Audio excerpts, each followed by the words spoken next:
Gabay at matnubay, biyaya at pagpapala ni Amang Iskopkos ay sumasa atin sa umagang ito. Maraming salamat po, Amang Iskopkos. Isang maligayang bati sa lahat, lalo na sa mga kapatiran dito sa lungsod ng Malolos, lungsod ng Malolos, lalawigan ng Bulacan, na nagdaraos na ika-25 taong anibersaryo ng pagkatatag ng Ministeryo at Ilaw ni Amang Iskopkos dito sa Barangay Longos. Sa kagandahang loob ng mga naunang kapatid, nagpatuloy ang Ministeryo at Ilaw ni Amang Iskopkos dito sa Barangay Longos sa tulong ng mga kapatid na namubuhay pa rin sa ngayon. Ngunit nagsimula ang pangasiwa bilang administrator sa ating hamak na santuaryo na itinatag sa tahanan ng mga Santiago. Ay pumanaw na at ito'y pinagpapatuloy ng kanyang isang supling sa gabay at pamatnubay ng banal na Espiritu at ng ating the most senior one na administrator ngayon ng santuaring ito, si Elder Pilar Comal. At sa tulong ng mga kapatid na matatag na ninindigan sa kabila ng mga pagsubok, bautismo sa apoy, ang mga pagsubok ay bautismo sa apoy, upang dalisayin ni Amang Iskopkos ang ating pananampalataya. Ngunit ang lahat ng aking ipinagkakalob sa inyo at pinapahayag ay hindi niyo maintindihan kung kayo ay tulog. Kaya't ano ang sabi sa aklat ng Efeso chapter 5 verse 14? Gumising ka, ikaw na natutulog. Magbangon ka mula sa mga patay at liliwanagan ka ni Kristo.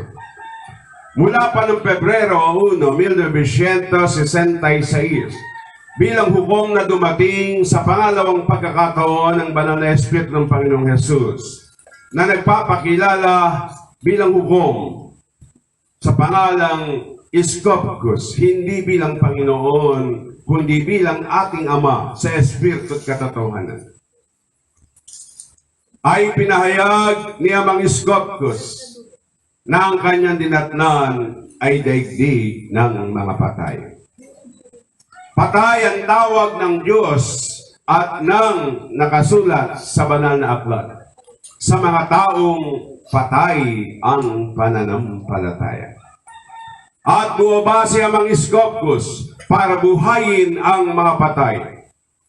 Kaya kung may pandinig kayo, dinggin nyo ang sinasabi ng Espiritu sa mga iglesia. Iglesia, salitang Kastila. Ang ibig sabihin sa wikang Tagalog ayon sa pagpaunawa ng Espiritu Santo sa ating panahon, mananampalataya. Taas ang kamay ng mananampalataya ng Panginoong Hesus. Taas ang kamay. Yan.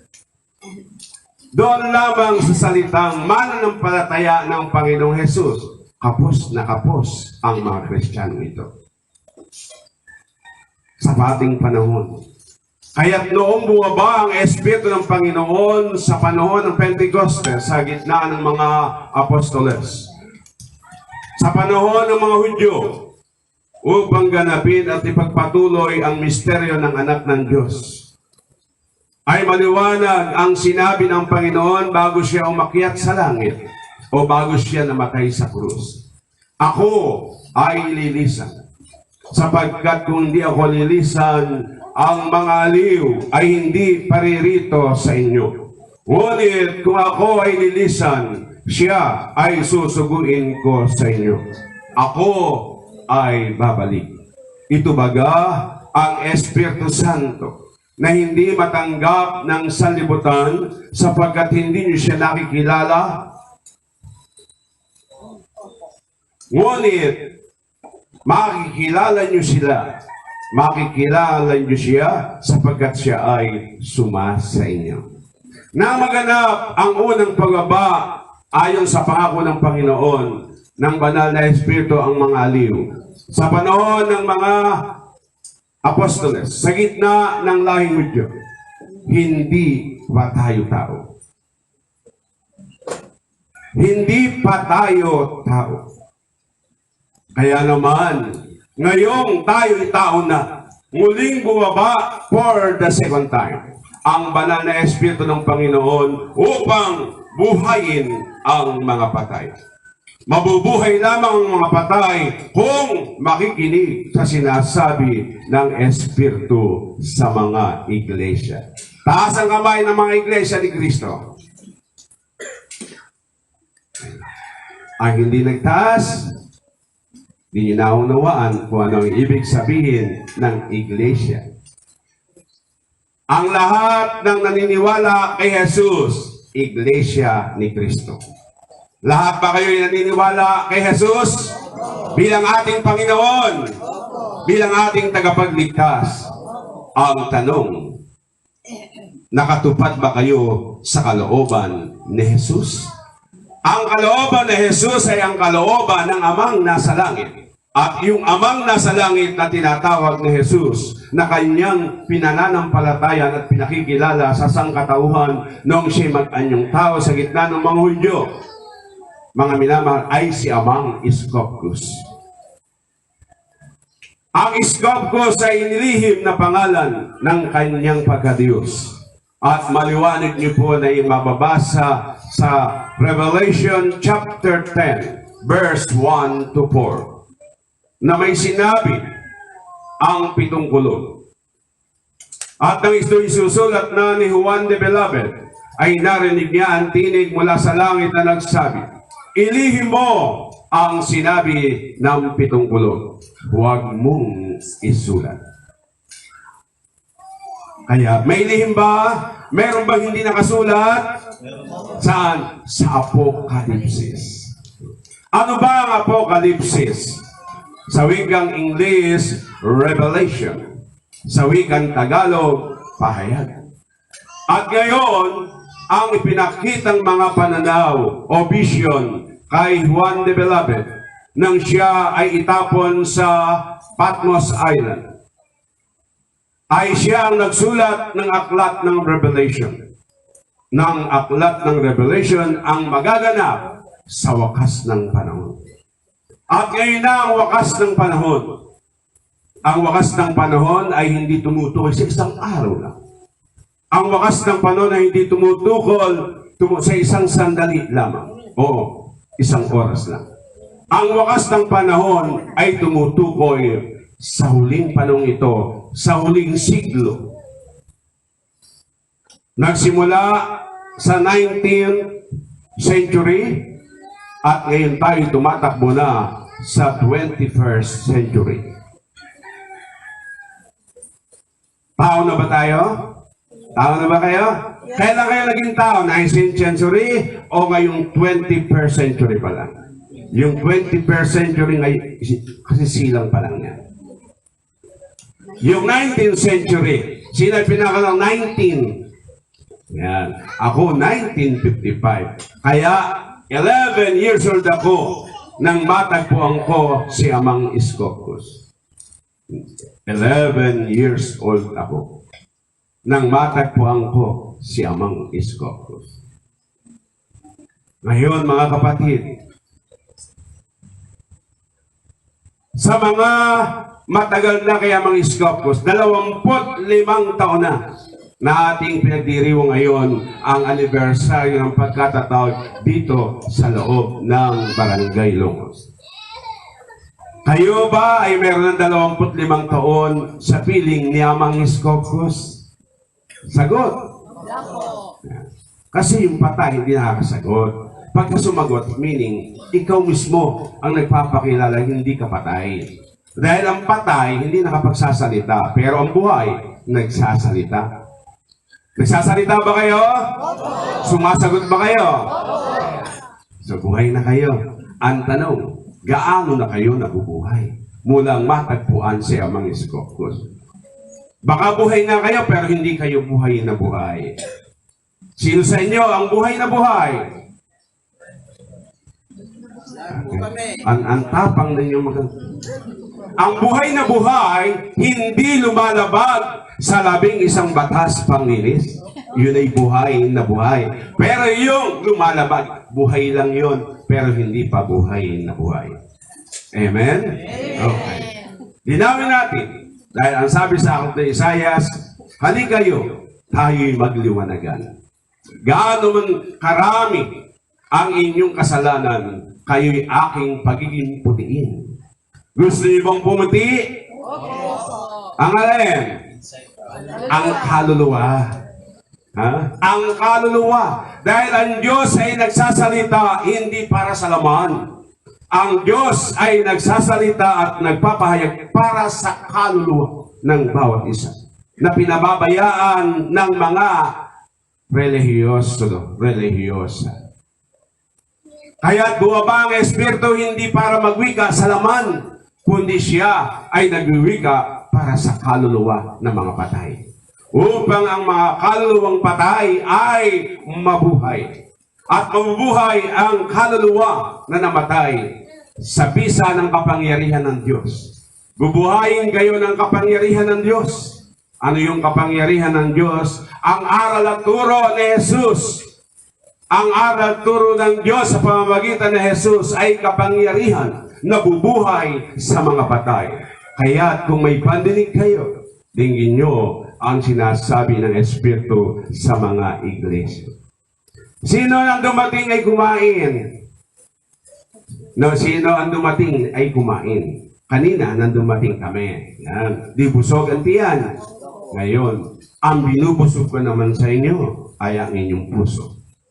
Dahil po ang isip, ang bibig ng kaluluwa, ang tiyan ng kaluluwa ay puso. Kaya ang sabi ng kasulatan, paghariin nyo sa inyong isip at sa inyong puso si Kristo. Anong ibig sabihin? Pinag-ahari nyo ba, nilalagay nyo ba sa isip at sa puso ang aral at turo ni Kristo? O ang aral at turo pa rin ng mga bulaang guro? Ang nag-iiga po, turo ng bulaang guro. Ang mga nanlalait sa imahin ng mga pinagimbanal ng Panginoong Hesus ay mga bulaang guro. Ano pa? Ang Kristiyano na nagbabawal ng bawal itong kainin, bawal yung kainin, ay antikristo. Dahil hindi ganoon ang turo ni Kristo sa Kristiyano. Ang sabi sa aklat na Roma, ang pagpasok sa kaharian ng langit ay hindi nababatay sa inumin at kinakain. Kundi, mga minamahal na kapatid, ang lumalabas sa iyong bibig, ang pinapahalagahan ng Diyos na nanggagaling sa iyong puso. Dahil ang Diyos, sinusuri niya ay ang puso at isip ng tao. Hindi yung panlabas mong kanyuan. Hindi ang iyong pisikal na katawan. Pagandahin mo man yan, ngunit pangit ang isip mo, pangit ang puso mo. Ikaw ay hindi magtatagumpay. Magtatagumpay lamang na may silang ng isang tao ang kanyang sarili sa tubig at sa Espiritu kung nagahari na si Kristo sa puso niya. Pag sinabi nagahari na si Kristo sa puso at isip niyo, nagahari na ang aral at turo ni Jesus sa puso at isip ninyo. At ang pinagaharian ng aral at turo ni Jesus sa puso at sa isip ay makatutupad sa 11 batas panglinis. Ang lumalabag sa batas panglinis, hindi pa ganap ang paghahari ng ni Kristo Jesus sa puso niyo. Dahil ang unang-unang itinuturo ng Diyos sa tao ay pagtitiis. Ang pagtitiis ng hirap ay bahagi ng pagkahirang sa inyo ng Diyos. Sapagat nang si Kristo ay magtiis para sa inyo, binigyan kayo ng halimbawa na marapat tularan. Na bagamat siya anak ng Diyos, natutuhan niya ang tunay na kahulugan ng pagtitiis. Ang At nang maganap niya ito, siya ay naging walang hanggang tagapagligtas sa lahat ng sumusunod sa Kanya. Kaya nino ba kayo sumunod? Nang kayo'y nasa second mystery, kaya nino kayo sumunod? Kay Jesus o sa praile? Sa praile. Kaya tayo'y namatay. Amen? Ngayon, tandaan ninyo, ang sabi sa aklat ng Santiago, ang kaibigan ng sanlibutan ay kaaway ng Diyos. Amen? Ngunit, ang kaibigan ng Diyos, ito ang kanyang mga anak. Sino ba itong mga hindi tumatawag kay Jesus, ngunit hindi naman sumusunod? Hindi sa pangalan o sa pagtawag ng pangalan kayo maliligtas, kundi sa pagsunod. Saan? Sa aral at turo ni Kristo Jesus. At ang ating sunod sa second mystery ay ang aral at turo ng mga praile, mga Kastilang pari. At dumating pa mga antikristong mga pastor, antikristong mga mangaral na nilalabag ang aral turo ni Kristo. Pero ano ang daladala? Bible. Bible. Kaya hindi lahat na nagdadala ng Bible at nagbabasa ng Bible ay pro-Christ. Ang lahat ng mga nagdadala ng Biblia, ngunit ang interpretasyon sa nakasulat ay mali, para sa kanyang sariling kapakinabangan, ay antikristo. Kaya hindi lahat ng may nagdadala at gumagamit ng Biblia pro-Christ. Marami dyan ay antikristo. Ngunit ngayon, sinasabi ko sa inyo, ang sabi ng kasulatan, huwag magsisinungaling. Ang mga pastor na bulaan, ang mga mangaral na bulaan, mga sinungaling yan. Ngunit ako, ano ang motibo ko para magsinungaling? Meron ba akong huhulin sa inyong ikapo? Wala po. Sagot! Wala po. Yan, mga patay, hindi nasagot. Pagkabuhay, sumasagot. Di ba, Elderly Wayway Ganelo? Kaya naman, wala akong motibong kayo'y lokohin. Dahil ang serbisyo ko walang bayad. Kasal, binyag, basbas, lahat, pati panggagamot, walang bayad. Dahil ang sabi ni Jesus, ang ipinagkaloob kong walang bayad, ipamahaging walang bayad. Ano pa ang sabi ng Panginoong Jesus? Anuman ang gawin mo sa iyong kapwa, huwag kang hihingi ng anumang kapalit o kabayaran, pagkat ang iyong amang nasa langit ang gaganti sa lahat ng mabuti mong ginawa sa iyong kapwa. Amen? Amen. Ang sabi sa aklat ng Juan, chapter 16, verse 13, pagdating ng Espiritu Santo, tutulungan niya kayong maunawaan ang buong katotohanan. Magwiwika siya ayon sa kanyang narinig at ipapahayag ang mga bagay na darating. At siya ay dumating bilang hukom at kanya nang sinabi since February 1, 1966 at hanggang ngayon paulit-ulit na sinasabi. Tapos na ang ikalawang misteryo. Tapos na ang misteryo ng anak ng Diyos. Dahil lahat ay dinatnan niyang mga bulaang mananampalataya. Sapagkat nadala ng mga bulaang guro, mga bulaang pastol, mga bulaang ministro. Kaya sinasabi ko sa inyo, ang sabi sa aklat ni Mateo chapter 7, verse 15, makikilala niyo ang mga bulaang propeta, bulaang guro, bulaang pastor, bulaang ministro sa kanilang mga gawa. Makikilala nyo sila sa kanilang mga gawa.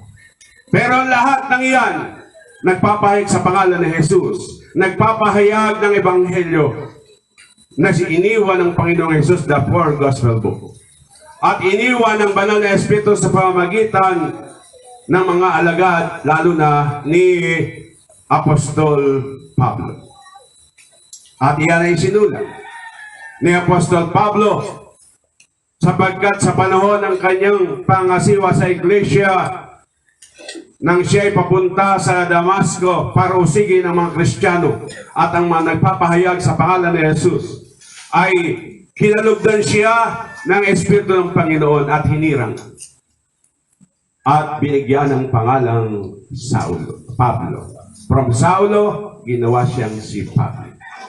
At si Pablo, ang apostol na kahuli-hulihang hinirang ng Diyos, ng banal na Espiritu ng Panginoon, upang ito ay kanyang isugo sa bayang hentil. Taas ang kamay ng nabibilang sa bayang hentil.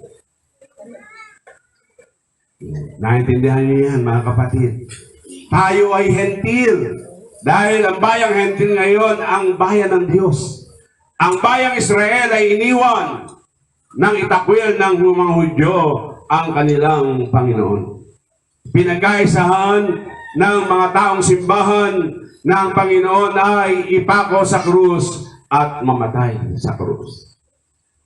Kaya alalahanin niyo kung sinong pinapahayag kong si Amang Iskopkos. Ang sabi ni Jesus, ako at ang Ama ay isa.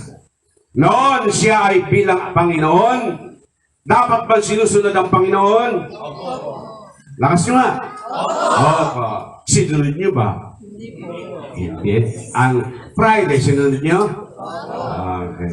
Ang nananatili sa sumusunod sa katuruan ng mga Friday at mga bulaang gurong kagagaling sa Biblia, mga minam ay mga patay. At hindi yan mabubuhay malibang ang lumang karunungan na nasa kanila ay aalisin at papalitan ng isang bagong karunungan mula sa pagtuturo ng Espiritu Santo. Ngunit, kung papalaigin nyo ay ang inyong damdamin, di kayo magtatagumpay. Kailangan ang palaigin nyo ay ito. Dahil ito ang sumasagap ng kapangyarihan. At kung ang kapangyarihan ay inyong natikman na masarap, lulunukin nyo, tuloy-tuloy yun sa puso. Pag sinabing nga sa puso, kasama ba ang gawa? Kasama ba ang pagsunod doon sa napakinggan at kinain? Yes, kasama. Ngunit kung hindi mo ito isa sa pamuhay, tulad ka lamang sa mga sinungaling na nakilala mo ang Diyos, ngunit lilitaw sa iyong gawa na ikay isang sinungaling. At ang taong namumuhay sa kasinungalingan, nagkakasala. Nagkakasala hindi? Nagkakasala. Kaya, kung kayo namumuhay pa sa pagkakasala, nakabilanggo pa kayo. Nakabilanggo pa kayo sa kasalan. Kanina, sa uling palata ng ating inawit, ang kalayaan. Kalayaan sa jail? O makalaya kayo sa kasalanan? Na makalaya sa kasalanan. Naunawaan niyo ba sinasabi ko? Natutuwa ba puso mo? Natutuwa yung pusong gustong pagharian siya ng Diyos. Ngunit sa mga taong ayaw siyang pagharian ng Diyos, naligaw lamang kaya naandirito. Taas ang kamay ng naligaw. Walang aamin. Alam mo naman ang aamin eh.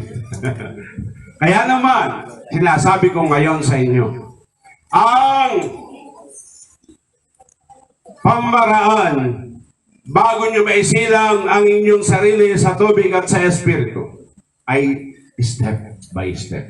Little by little. Hindi sa isang iglap. Hindi dahil tinanggap mo na si Amang Iskopkos na isilang mo na ang iyong sarili sa tubig at sa Espiritu. Ang sabi ng Panginoon, nang siya kausapin ni introduction lang, sinasabi ko po sa inyo. Introduction lang. Wala pa tayo sa Ebanghelyo. Ang introduction ito ay para sa mga bisita natin na gustong magsuring mabuti. Kaya yamang binigay nyo na ang inyong oras at panahon sa oras na ito. Pagindapatin nyo sa inyong isip at sa puso ang kapangyarihan ng Diyos na sa inyo'y aking inihati. Pagkat ito ay sa inyong kapakinabangan, hindi sa akin. Alam ko na yan. Kayo hindi nyo pa alam. Kaya nasa inyo. Kayo ang unang-unang makikinabang kung ito ay dinidinig nyo at isinas sa puso. Pag sinabing dininig, alam. At yung alam, isinasa pamuhay, isinapuso na. Pagka wala yung pagsasapamuhay, wala pa sa puso, andito pa lang. Kaya ano ang sabi sa Aklat ng Mga Ngaral? Chapter 10, verse 2. Ang matalino ay inaakay ng kanyang isipan tungo sa kabutihan, ngunit ang mangmang ay inihila ng kanyang damdamin tungo sa kasamaan. Kapag ka sinabi mo, ay hindi, kung saan ako namulat, doon na lang ako. That's emotion. Emotion yan.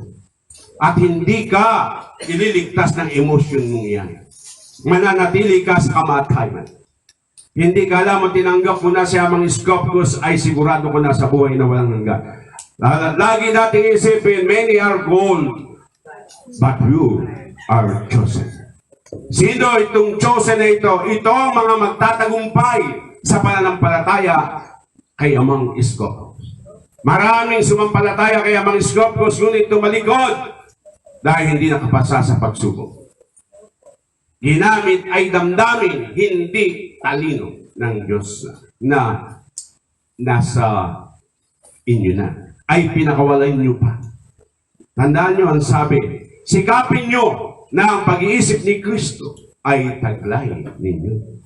Paano mapapasa inyo ang pag-iisip ni Kristo kung ayaw mong tanggapin yung karunungan na kay Kristo? Yung kaalaman na kay Kristo ay ayaw mong tanggapin at ayaw mong isa pamuhay. Pag sinabi isa pamuhay, isa puso ang ibig sabihin. Ang taong isinasa pamuhay, ang aral na narinig, isinasa puso yun. Amen? Amen. Sabi ko, introduction lang yun. Wala pa tayo sa Evangelyo. Kaya naman, ang lumang tipan ay sinusugan ng bagong tipan. Ang bagong tipan ay sinusugan ng batas panglinis, 7 handog, at bagong pangalan. At kung tinanggap nyo sa puso si Amang Iskopos, batong puti, ay susulat ang bagong pangalan na walang makakaalam kundi ang tatanggap mo. Saan nakasulat? 2:17 ng Revelation. Apocalypse. Kung may pandinig kayo, dinggin niyo ang sinasabi ng Espiritu sa mga iglesia.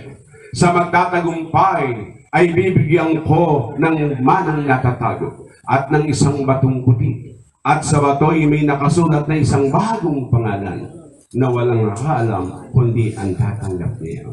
Na ang ibig sabihin, kailangan tanggapin mo ang Diyos ay hindi sa isip. Tanggapin mo ang Diyos ay sa puso mo. Pusong malinis, ito ang batong puti na kinasusulatan ng isang bagong pangalan. Ano ang kahulugan ng pangalan sa Tagalog? Kalinis-linisan. Pwede bang manahan sa pusong marumi yung banal na pangalang kalinis-linisan? Hindi. Pero pwedeng maghari doon kung tatanggapin ng buong puso. Kasama ang pagsasapamuhay niya. Amen. Ngayon, ano pa ang sabi?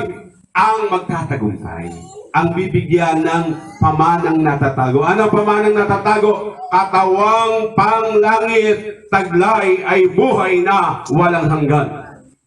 Ang magmamana ng pamanang natatago ay hindi yung katawang laman mo, ang espiritu mo, ang kaluluwa mo, yun ang makikinabang doon sa katawang panglangit na yun. Kung mamatay ka dahil sa iyong kalapastanganan sa sarili, kalapastanganan ng iyong kapwa.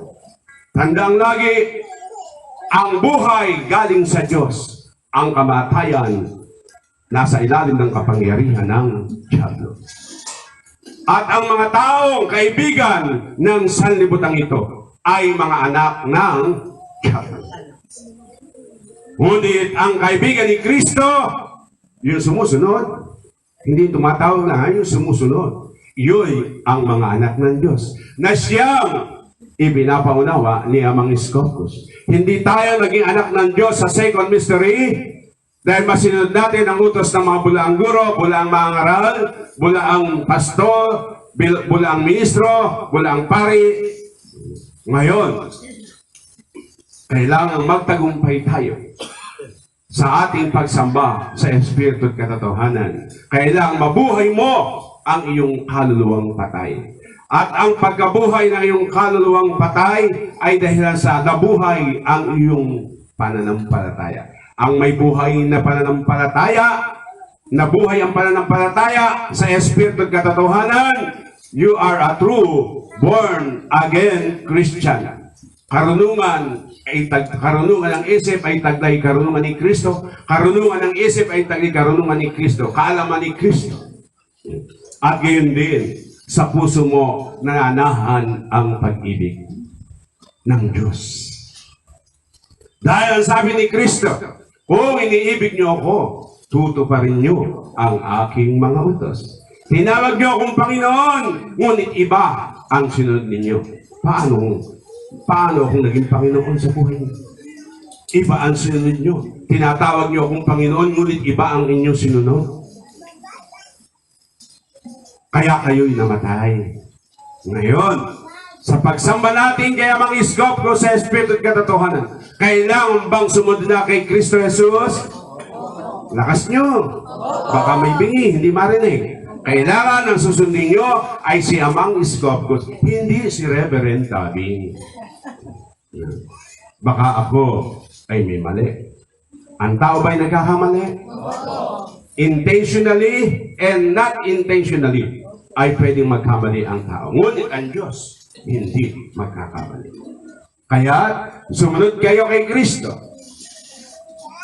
Dahil tayo ngayon ang gagampang Kristo. Ang lahat ng tumatanggap sa pangalan ni Amang Scopus at nagsisimulang sumamba sa Espiritu at katotohanan. Ito ang gagampang Kristo sa wakas ng panahon. Pagkat maliwanag nakasulat sa aklat ng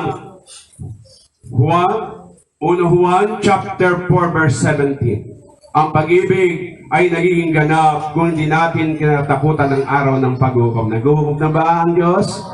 Si Amang Scopus ba ay hukom na dumating? Hindi siya ang tagapagligtas, siya ay hukom. Kaya yung hukom, pag pinastos mo, walang kapatawaran. Nakasulat yan sa aklat ng Mateo chapter chapter 12, verse 30 and 31. Ang sabi, ang kapusungan, anuman ang kapusungan na iyong lilikain sa anak ng tao. Sino yung anak ng tao? Si Jesus ay may kapatawaran. Ngunit ang kapusungan na iyong lilikain sa Espiritu Santo ay walang kapatawaran. Bagkus isang kasalanang walang hanggan. Kaya hindi lahat ng kasalanan pinapatawad. Ngunit napakabigat yung ikay magkasala sa Espiritu Santo. Yung laitin mo ang Espiritu Santo, hamakin mo ang Espiritu Santo, pagsabihan mo ng kung anong paglapastangan ng Espiritu Santo, walang kapatawaran yan. Nakahanda ka na sa kumukulong asupre at naglalagablab na ako. Amen. Gusto niyo pa? Nasa introduction pa lang tayo. Nasa introduction pa lang tayo. Ilan ang dumating galing, kuya po? 4? 3. Ilan dumating galing Pampanga? Wala. Susunod, huwag na rin kayo pupunta sa Pampanga pag anniversary. Bumawi kayo. Doon sa kuya po, kahit sila ilan, puntahan nyo para dumami sa oras ng anniversary. Dahil kita nyo naman dito, 3 taga-kuya po. Ang kuya po ay nasa Nueva Ecija. Ang kauna-unahang sangay ng Pater Scopus New Catholic Temple na nagdaos ng kanilang anniversary last September 10. Ilang taon na? 32 years, 3 lang din sila na dumating.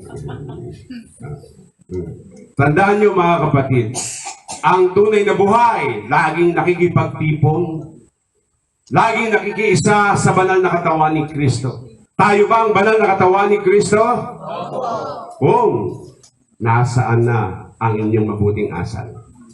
Ang mabuting asal ay nananahan sa mga banal na katawan ni Kristo. Bahagi ng banal na katawan ni Kristo.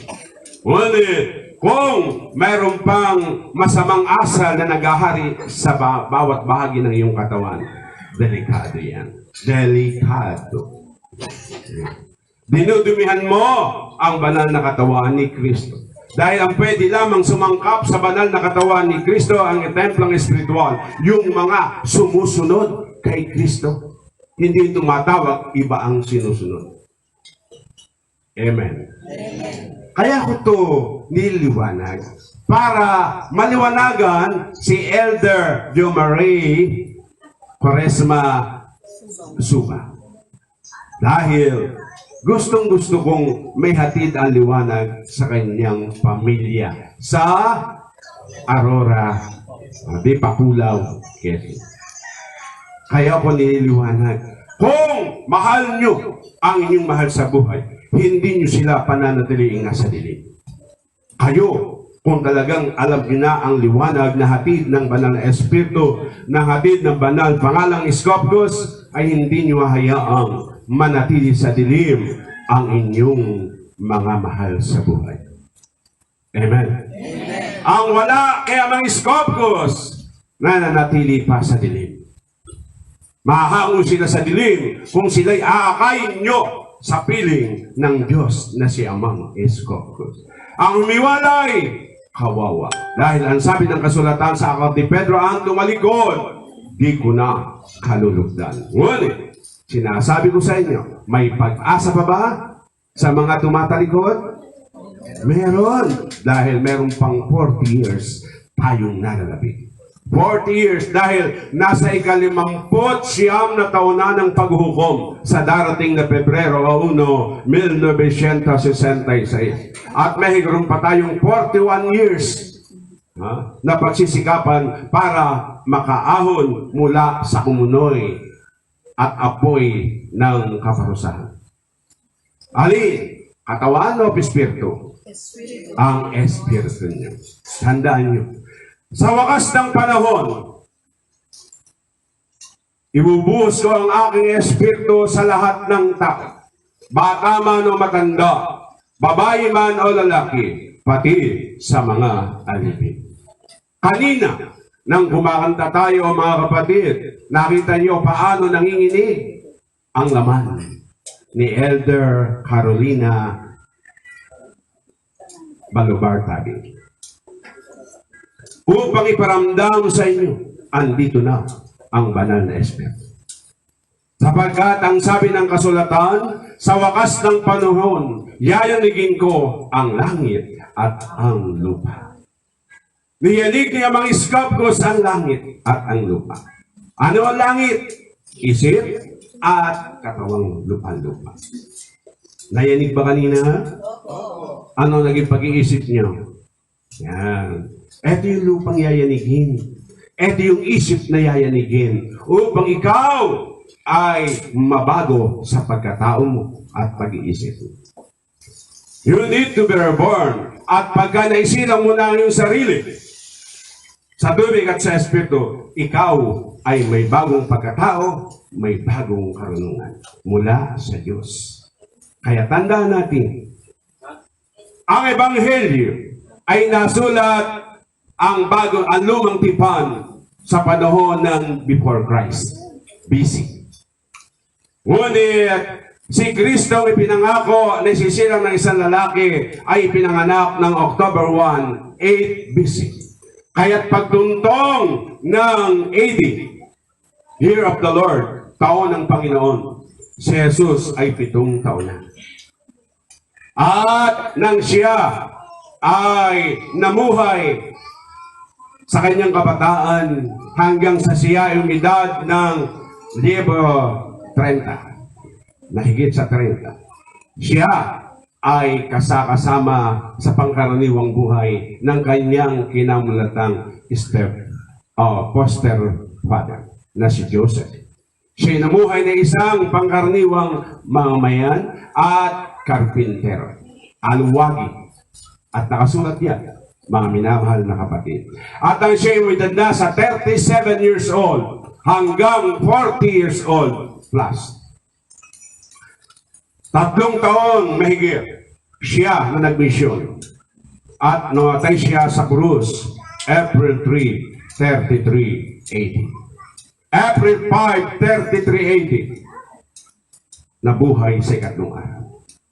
At iyan ang katotohanan na hindi pwedeng pasubalian sapagkat ang sabi, pagdating ng Espiritu Santo, tutulungan niya kayong maunawaan ang buong katotohanan. Mag-ibig ka siya ayon sa kanyang narinig at ipapahayag ang mga bagay na darating. Kaya sinasabi ko sa inyo ngayon, ilagay nyo sa utak nyo, ilagay nyo sa puso nyo, at ibahagi nyo sa inyong mga mahal at iniibig. Sambahayan man, lalo na sa kaaway. Dahil ang sabi ng Panginoon, ibigin ang kaaway. Ang kaibigan ng sanlibutan, kaaway ng Diyos. Ang kaaway ng Diyos, diablo. Taas ang kaaway ng mga diablo. Meaning, walang umamin na siya diablo, di ba? So, inaamin niyo ba kayo anak ng Diyos ngayon? Okay. Ang tanong, hindi ko nila hindi pa ganap na ganap. Dahil anak nga kayo ng Diyos, dahil tinatawag niyo na siyang Ama, pero on the process pa tayo, paano mapagiging ganap natin ang pagiging anak ng Diyos? At yan ay sabi sa kapangyarihan ng 11 laws of cleanses. Alisin ang kapalaluan, alisin ang kataasan, alisin ang kaharutan, alisin ang karamutan, alisin ang init ng ulo, alisin ang itkit sa kapwa-tao. Manatiling maamo, be humble and meek at all times. Manatiling maamo. Huwag hatulan ng kapwa-tao, huwag hamakin ng kapwa-tao. Huwag gagawin sa iyong kapwa ang di mo nais gawin sa iyo. Patawarin ang sa iyo ay nagkasal. Pag ito'y nasunod mo na ang nakasulat na kabanalang marapat ganapin ng Kristiyano from the book of Matthew up to the book of Revelation. Amen. So, madali bang sundin ang 11 batas pangdinis o ang basahin ng 27 aklat? Batas pangdinis. Because time is short. Time is gold. Kaya kung doon pa nyo ibubuhos ang pagbabasa sa Biblia kaysa paging ganapin sa buhay nyo ang batas pangdinis, delikado kayo. Kaya sinasabi ko sa inyo, ang susog at batas ng Diyos sa panahong ito ay batas pangdinis. Upang hindi na kayo mahirapan sa pagbabasa. Tapos ano ibig sabihin nito? Ngayon, ano ibig sabihin ng kapalaluan? Ang ibig sabihin ng kapalaluan, mayabang at sinungaling. Ang lahat ng taong mayabang at sinungaling ay palalo. Ang pagmamagaling ba ay mayabang, kayabangan? Yes. Kaya ang mga bulaang guro, mayayabang, mapagmagaling. Gayong wala namang katotohanan ang kanilang sinasabi. Kundi, nililigaw ka para sila'y makinabang sa ikapumo na kanilang kukolektahin pag naloko ka na. Pag nalilang ka na. Kaya dito sa Father's Scopus, may motibo ba ako para kayo nilangin? Hinihingan ko ba kayo ng ikapo? Lakas nyo naman. Hinihingan kayo ng bayad sa servisyo, mga services? Ang nangihingi, isumbong nyo kaya mga Scopus. Patay yan. Pero ako, hindi ko yung pakikialaman. Si Ama ang may karapatang humatol, hindi ako. Tandaan natin, walang karapatan ng sino man sa ating humatol sa kapwa. Kung kayo'y inapi, tiisin na lamang ninyo. Iyan ba ang halimbawa na itinuro ni Jesus? Tiniis niya ba ang lahat ng pangapi ng kaibigan ng sanlibutan at kaaway ng Diyos? Na kung tawagin ay Satanas at Diablo. Kaya tandaan nyo, ang kaibigan ng sanlibutan, kaaway ng Diyos. Ang kaaway ng Diyos, ang Diyos. Ang mga kaibigan ng sanlibutan, Amen. Kung gusto nyo makaakay ng tao tungo sa liwanag mula sa dilim, sino ang unang aakay?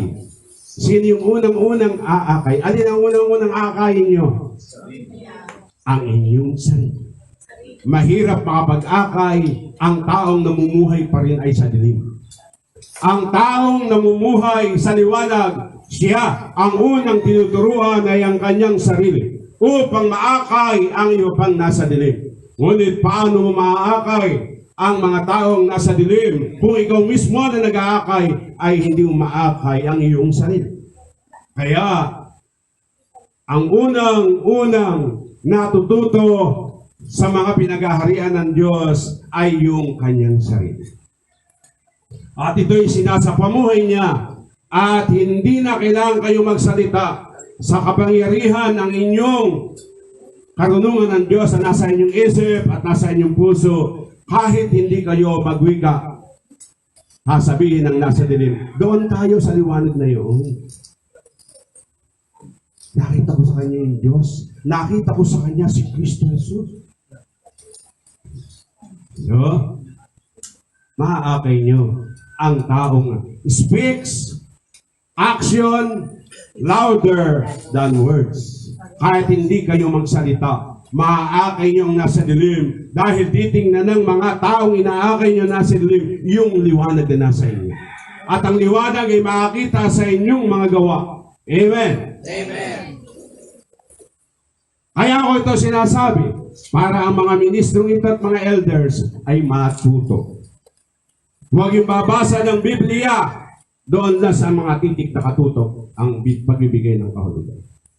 Dahil tandaan ninyo, ito ay napasulat, wala pa tayo sa mundong ito. Centuries ang lumipas. 18 centuries, 19 centuries ang lumipas nang masulat ito. Ngayon, kung ito pa rin ang babasahin ninyo, ay okay lang. Kaysa namang basa kayo ng tik-tik. Kaysa magbasa kayo na kung ano-anong bakasan libot ang babasahin. Mas maganda, basahin nyo ang Biblia.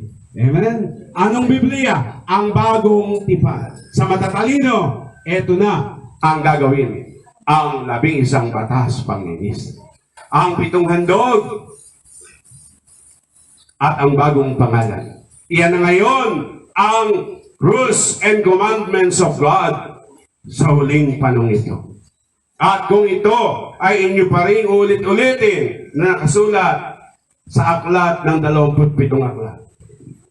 From the book of Matthew, parang hindi pa rin kayo umuusay. Matutuhan nyo paano ipaliwanag ang unawa, paano ipaliwanag ang talino, paano ipaliwanag ang pag-ibig, at paano ipapaliwanag yung pagtitiis. Paano ipapaliwanag yung takot sa Diyos. Paano ipapaliwanag ang pangangaral, at paano ipapaliwanag ang pananampalataya.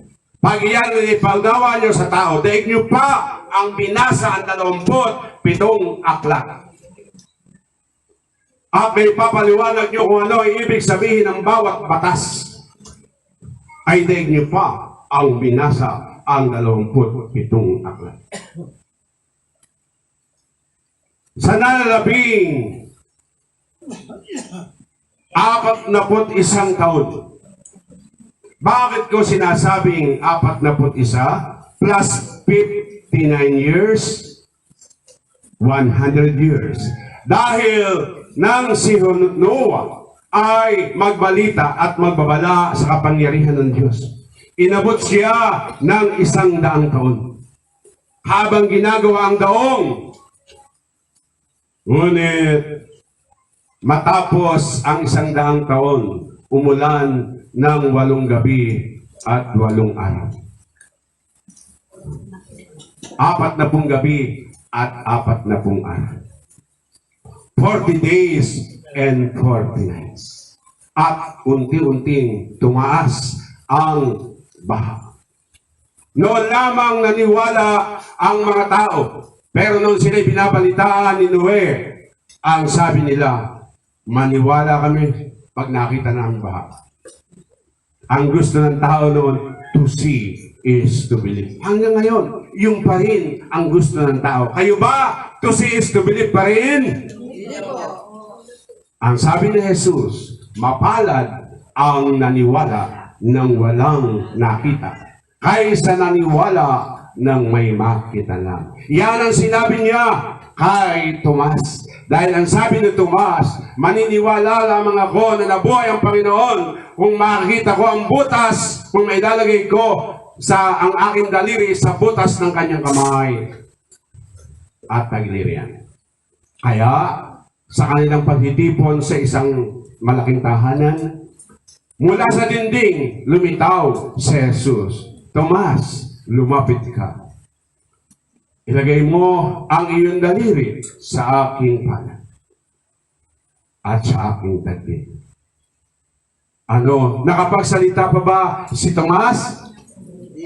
Nakapagsalita? Ano sinabi niya? Diyos ko po, Panginoon ko, patawarin mo ako. Kaya sabi ni Jesus, mapalad ang naniwala ng walang nakita kaysa naniwala ng may makita na lamang. Ang sabi ng mga elder, meron tayong mga kapatid na nagsusuri sa araw na ito. Pero tumutulong na sa loob ng Ministeryo at Ilaw ni Amang Iskopkos.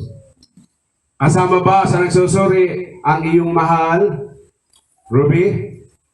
Elder? Si Ruby ay elder na yan. Junior elder. First rank.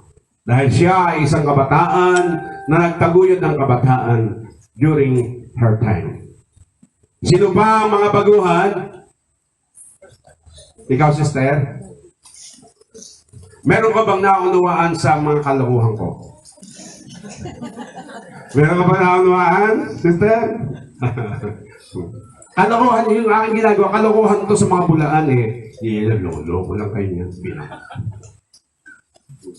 Ang totoo, yung mga nagsasalita yun sa akin, sila yung mga manluloko. Hindi ako. Ano problema? Nangihingi sila ng ikapo. Nangihingi ng sapilitan. Ako, may hinihingi pa sa inyo? Wala. Doon ako nangihingi sa mga elder para tumulong na itaguyod ang Ministeryo at Ilaw ni Amang Iskopkos. Dahil ang sabi ni Jesus, kailangang magtulungan ang mga mananampalataya. Ngayon, libre na nga ang kasal, libre binyag, lahat ng servisyo, libre. Paano natin tataguyod kung lahat ay pipi at bingi? Kung walang puso ang lahat. Kaya yung may puso, nagbibigay ng pusang loob. Nagbibigay ng masaya, nagbibigay na ang iniisip, kita ng Diyos, hindi kita ng tao. Kita ng Diyos ang kanyang ginagawa. Kaya tandaan natin, mga minamahal na kapatid, dumako tayo sa Ebanghelyo. Di ba? May panatay ako sa Ebanghelyo. Tingnan niyo, basahin ninyo. Babasahin ko, mga kapatid. Number 1, number 9. Ikalawang sa aklat ng Juan. Ang hindi nananatili sa turo ni Kristo, kundi nagdaragdag dito, ay hindi pinanahanan ng Diyos. Sino mang nananatili sa turo ni Kristo ay pinapanahanan ng Ama at ng Anak. Amen! Amen! Amen! Amen! Magandang buhay! Mabuting tao! Magandang buhay! Thank you, Minister Suka. Galing po yan kay Minister Suka. At alam kong yun ay udyok sa kanya ng Ama. Kaya sa lagi na lang, Amen. Tapos amen na hindi ka pa nasunod. Ang nasagot kasi ng amen, nasunod. Pagka sumusuway, huwag kang sumagot ng amen. At may kasalanan ka. Niloloko mo ang iyong sarili. Ang sabi ni Amang Iskopkos, ang hindi nananatili sa turo ni Kristo, kundi ay nagdaragdag dito, hindi pinapanahanan ng Diyos. Si Amang Iskopkos ang nagpahayag ng Pebrero 1, 1966 at hanggang ngayon ay pinapahayag pa. Ako'y wala na sa malaki at magandang simbahan. Ako'y kinakalakal na lamang diyan, pinagpupunuan ng bulsa at nandiyan. Kaya nga, ang Diyos ay nakita nyo, andito kanina. Ipinakita sa inyo sa pamamagitan ni Elder Carolina Tabi na ang Diyos ay kasama natin kanina pa. Kapiling natin siya. At kung may manginginig pang iba, may mga anghel. Bukod kaya mga Scopus, may mga anghel din kasama. Libo-libo ang anghel na kasama ni Amang Scopus. Na iyan ang binibigay sa inyong mga gabay. Gabay upang kayo ay laging agapayanan sa pang-araw-araw na buhay. Gabay na inyong tatawagin, ngunit uunahin nyo si Amang Scopus. Mahal na kapatid, aking gabay, sa kapangyarihan ni Amang Scopus at sa kabanalan at kapurihan ni Amang Scopus, ako po'y huwag mong pabayaan. Iligtas mo po ako sa lahat ng kasakunan at bigyan mo po ako ng katatagan sa mga tukso na aking haharapin at makakaharap sa aking paglalakbay sa mundo. Lagi niyo po yan. Hindi yung alis ng bahay, Diyos ko, magkapera sana ako. At baka uwi po sana puno ang bulsa ko. Bad yun. Bad nga. Ayan, yun nga panalangin ng mga taong mangmangpa. Pero ang taong may talino, Amang Scopus, sa tulong ng aking gabay, huwag po akong pabayaan. Tatlong uri, Amang Scopus, Amang Scopus, Amang Scopus. Bakit Amang Scopus? Ang unang Amang Scopus, sa ngalan ng Ama, siya rin yun, si Jehovah. Si Melchizedek, siya yun. Melchizedek, bago dumating sa panahon ni Abraham. Jehovah sa panahon ni Moises. At ngayon, Jesus sa panahon ng mga Hudyo. At ngayon ay Scopus sa ating panahon. Melchizedek sa mga Islam, siyan si Muhammad. Si Melchizedek ay si Muhammad sa kanila. Na sa kanila'y propeta pa rin. At nang magkatawang tao sa Jesus, propeta pa rin si Jesus sa kanila. Ngunit sa atin, si Melchizedek, si Jehovah, si Jesus, at ngayon ay Scopus ay ang isang Diyos sa magkakaibang panahon. At nang maganap ang lahat ng tatlong aking sinabi, panahon ni Melchizedek, panahon ni Jehovah, Moises, panahon ni Jesus, mga Hudyo. Ang lahat ng iyan ay nangyari na hindi pa tayo tao sa mundo ito. Hindi pa tayo tao sa mundo ito.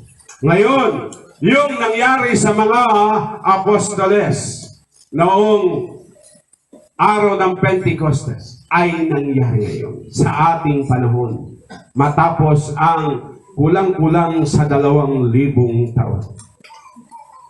Ang 2,000 taon ay 20 centuries. Ang isang centuries, isang siglo, ay 100 taon. Kaya kung mayroon ng 100 years, 2,000 years na. Naunawaan niyo ba, mga kapatid? At ngayon, mula sa 2,000 years, ay binubuo niya ang Scopus ang misteryo ng Espiritu Santo sa ating panahon. Nabuo ba ang misteryo ng Espiritu Santo sa panahon ng mga apostoles? Nabuo! Nabuo! Nang bumaba ang Espiritu de Jesus sa araw ng Pentecoste, ay pinatnubayan niya ang mga apostoles, lalo na si Pablo. Iyon ay misteryo ng Panginoong Jesus sa Espiritu.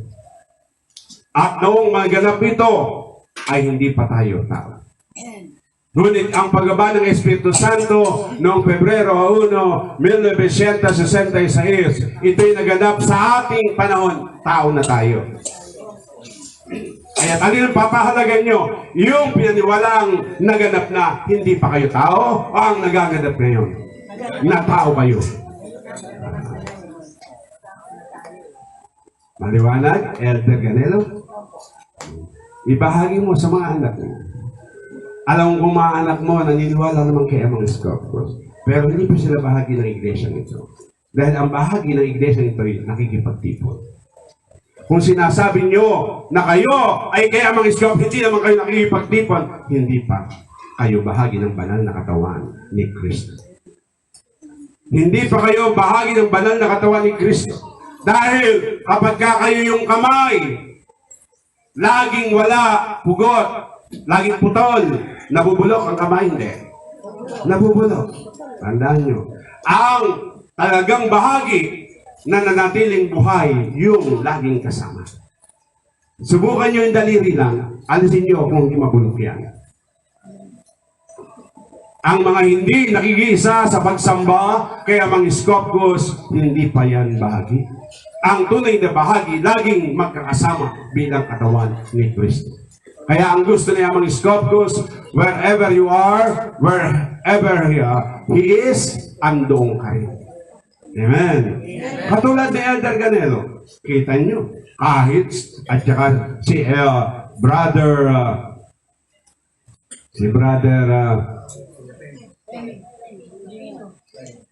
yung pangalan sa aman ni Diego, brother Diego. No? Kahit sila'y naka-wheelchair, naka-bangko, andito. Ikaw malakas, nakakalakad, basang ka. Sabihin mo, kasama ka rito? Ayaw niyong makita na kayo nakikisama sa mga anak ng Diyos sapagkat hamak ang santuwaryo. Mas gusto niyo doon kayo sisimba sa malaking simbang. Wala naman ang Diyos. Ang Diyos ay nandito sa kahamakan. Pagkat nang si Jesus ay silang sa hamak na lukulungan ng hayop at pagkatapos ng may silang ilagay sa hamak na sapsaban, ganoon nagsimula ang Diyos. Nasa pagtitiis, hindi sa kaluhuan. Pero ang hanap ng mata ng tao, kaluhuan, karangyaan. Ngunit ang mga anak ng Diyos, hindi yung hinahanap. Nakikisa sila sa kahamakan ng Panginoon. Amen? Amen.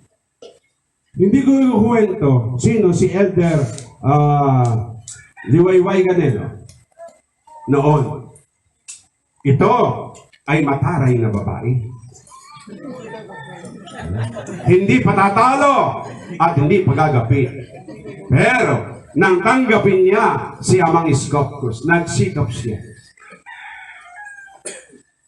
Na-receive niya at tinanggap niya ang pagiging elder dahil nag-aral siya ng Ebanghelyo. Nakapasa sa pag-aaral kaya siya noong pa man ay elder na. Bago pa napagpasyahang lahat ng mga matatagal na kaya may dapat nang ideklara mga elders. Kaya walang elders tayong idineklara na hindi lumampas ng 10 taon o 7 taon kaya mga Scorpius.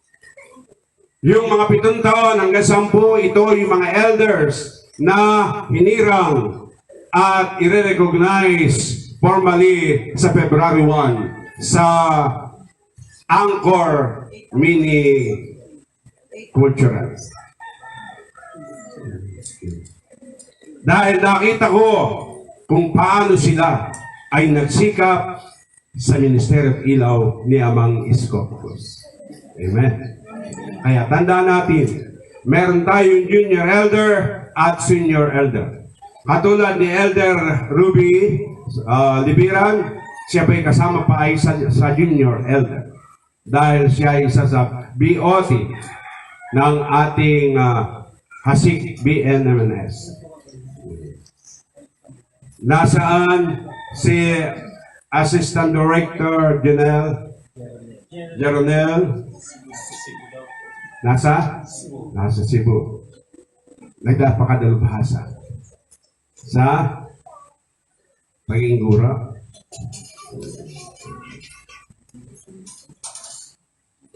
Si Senior Elder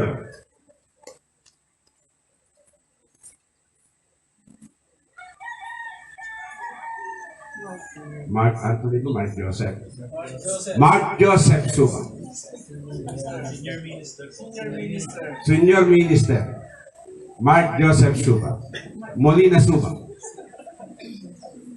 Ay Welcome sa akin na pinaprioritize niya ang kanyang profession. Pero may darating na panahon na kailangan huwag niya itong tatanggihan. Pag ito'y tinanggihan niya, hindi maganda yung aking pagpaparaya.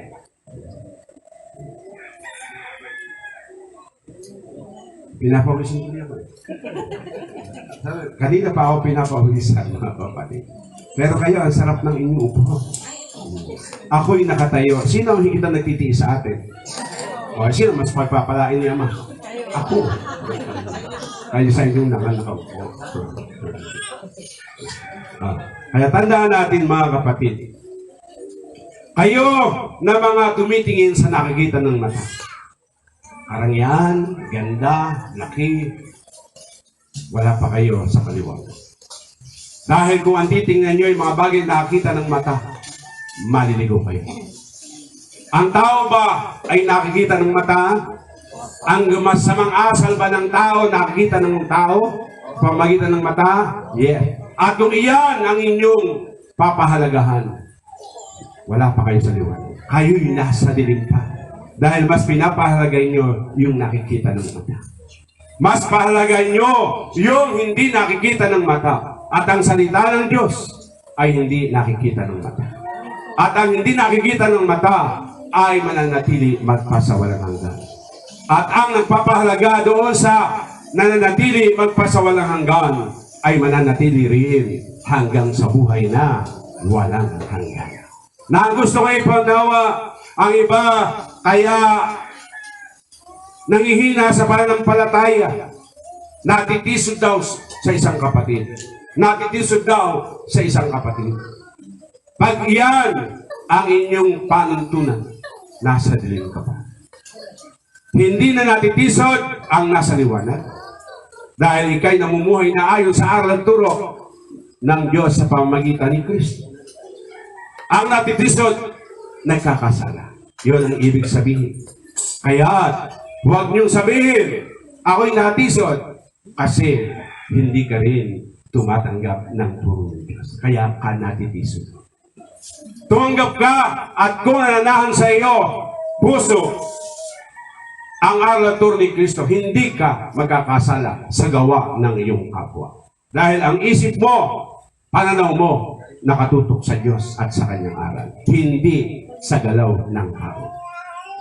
Amen. Amen. Kaya naman, magandang buhay ang sumusunod sa salita ng Diyos. Ang nagsasapamuhay ng salita ng Diyos. Sa pamamagitan ni Kristo Jesus. Ang sumusunod sa salita ng Diyos sa pamamagitan ni Moises, ligaw yan. Ligaw yan. Pumunta ka sa Islam. Pero kung naging Kristiyano, sa aral at turo ni Kristo Jesus. Amen? Amen. Kailangang matantili ka sa aral at turo ni Kristo Jesus upang ikaw ay masabing nasa liwanag. At ang namumuhay sa liwanag ay liwanag. At ito ay makapag-aakay ng marami na nasa kadiliman. At hindi mo maaakay ang nasa kadiliman kung sila'y lalayuan mo. Kailangan sila ay lapitan mo. Kaya ang sabi ng kasulatan, sikapin niyong makasundo ang lahat ng tao. Kasama ba siya sinasabing lahat ng tao ang mga kaaway ni Kristo ay kasama? Ang mga diablo ba ay kasama? Pero huwag kang patutokso. Lapitan mo sila para akayin, pero huwag ikaw ang maaakay. Amen? Dahil ang tao na lumalayo sa isang taong marapat akayin dahil ito'y nasa dilim, duwag. Duwag. Huwag kayong maging duwag sa pag-aakay ng nasa dilim. Pasukin mo yung kadilimang nasa kanya para maakay mo siyang palabas. Amen? Amen. Kaya huwag kayong matakot na mag-akay sapagkat ang mga duwag ay kasama sa mahuhulog sa kumukulong asupre at naglalagablab na apoy. Yan ang sabi sa aklat ng Apokalipsis, chapter 21, verse 8. Ang mapapalagay sa impyerno ay ang mga duwag, mga sinungaling. Ano pa sabi? Mga manggugulam. Yung manggugulam, yung mga nanunukso. Manggugulam yan di ba? Utuksoin ka, mamamatay tao. Yung mamamatay tao, yung napopoot sa kapwa ay mamamatay tao. Dahil pa ikay napoot sa iyong kapwa, di ba't pinapatay mo ang kanyang pagkatao sa harapan ng mga tao? Sinisira mo ang kanyang pagkatao? Ang pag sinira mo ang pagkatao ng isang tao, ikaw ay tulad din sa mamamatay tao. Hindi mo pinapatay ang kanyang pisikal na katawan, pero pinapatay mo ang kanyang magandang pagkatao dahil sa kasinungalingan mo. Dahil sa makalaman mong pamumuhay. Naunawaan mo ba itong sinasabi ko? Ang bola lahat ito, sister. Naramdaman mo mong binobola kita. Ikaw, brother, naramdaman mo bang ikay binobola ko? Ano? Parang naniniwala kang binobola kita. Respect ka. Hindi ko kayo binobola. Masinungaling. Sinasabi ko sa inyo yung katotohanan. Dahil ang sabi niya mga Iskopkos, ang sinabi mo, sinabi ko. Ang sinabi ko ay sinabi mo. Yan ang authority ibinigay sa akin ni Amang Iskop. Amen. Amen. Tuloy natin ang Ebanghelyo. Anong oras na? 10:12. Oh, wala pa ako isang oras. Nagsimula tayo 9:30. 8:30. Ay, nakaisang oras na pala ako. Kala ko medyo oras pa lang.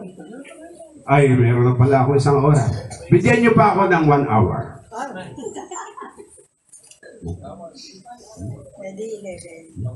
Okay na rito. Kung ayaw niyo, di kayo na rito.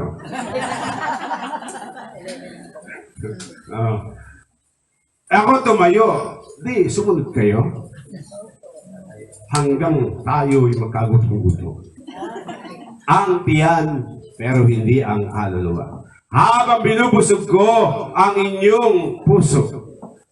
Ang puso ba ang tiyan ng kaluluwa? Ang isip ba'y bibig ng kaluluwa? Yes. Tandaan natin. Sabi ni Jesus sa aklat ng Juan, chapter 5, verse 5, ay maliwanag ang ganitong sinasabi. Minsan ay kinausap si Nicodemo ang Panginoong Jesus. Ang sabi ni Nicodemo, si Nicodemo ay isang Pariseo, pinuno ng mga Hudyo na nagsadya kay Jesus. Rabbi, sabi niya, nalalaman po namin kayo isang gurong mula sa Diyos, sapagkat walang makagagawa ng mga kababalaghang ginagawa ninyo malibang sumasa kanyang Diyos. Sumagot si Jesus, sinasabi ko sa inyo, maliban na ipanganak na muli ang isang tao, hindi siya paghaharian ng Diyos.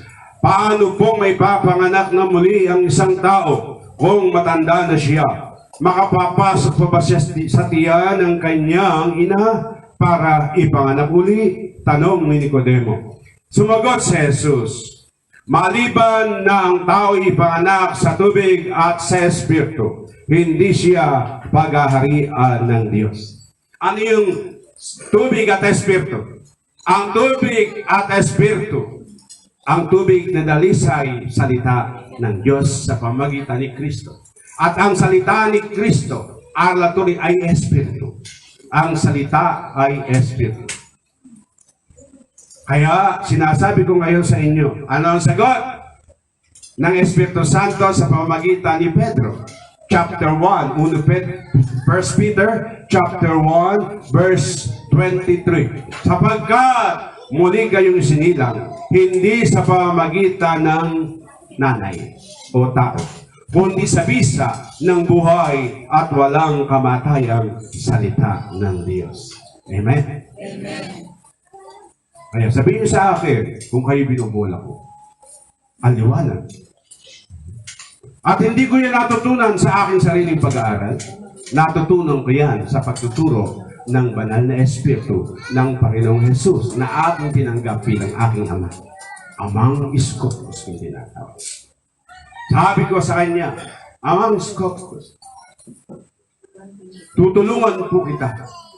Ipapalaganap ko ang iyong pangalan, ang iyong bagong pangalan, at ang iyong ebanghelyo.